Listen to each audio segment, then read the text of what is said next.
Trauma સેન્ટરમાં doctor Neeraj Shah અષ્ટક ની રિપ્લેસમેન્ટનું surgery કરવામાં આવેલી હતી.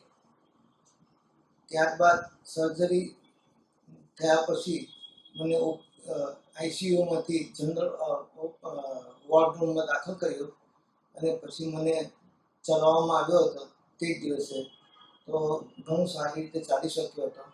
ફિઝિયોથેરાપિસ્ટ ડૉક્ટર પણ આવ્યા હતા અને તેમણે દાદર પણ ચડવા માટે કહ્યું અને તે પ્રમાણે દાદર પણ હું ચડી શક્યો હતો. એમાં મને કોઈ પણ જાતની તકલીફ પડી નહોતી અને વ્યવસ્થિત રીતે થોડુંક સહનશીલતા રાખીને વ્યવસ્થિત રીતે મારું ઓપરેશન થઈ ગયું હતું. ઓપરેશનના તે જ દિવસે ચાલ્યા દાદર ચડ્યા હતા?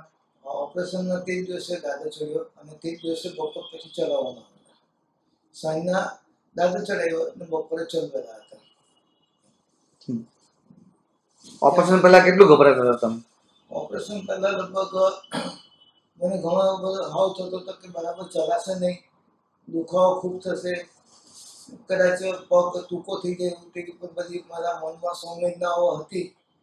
પણ પછી આ ઓપરેશન કર્યા પછી મને આવો બધો જે ભાવ થઈ ગયો હતો તે દૂર થઈ ગયો અને હું બરાબર અત્યારે વ્યવસ્થિત રીતે ચાલી શકું છું, દાદર ચડી શકું છું, બધું મારું પોતાનું કામ કરી શકું છું, સ્કૂટર ચલાવી શકું છું, બહારગામ પણ જઈ શકું છું, હું એકલો પોતે ટ્રાવેલ કરું છું, યાત્રા પણ જવું હોય તો પણ જઈ શકું છું. નીચે બેસી કોઈ જાતની તકલીફ ના થાય. નીચે બેસી શકો છો? નીચે પણ હું આરામથી બેસું છું, ઊભો થાઉં છું, કોઈ તકલીફ પડતી નથી. ઓકે, ચાલીને બતાવો અને પછી નીચે બેસીને બતાવો.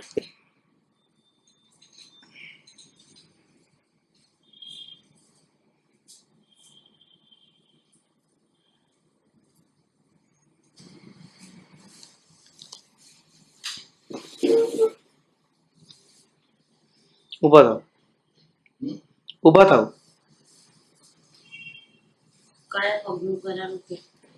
તમારે કયા પગનું ઓપરેશન થયું છે? પેન્ટ ઊંચો કરીને બતાવો.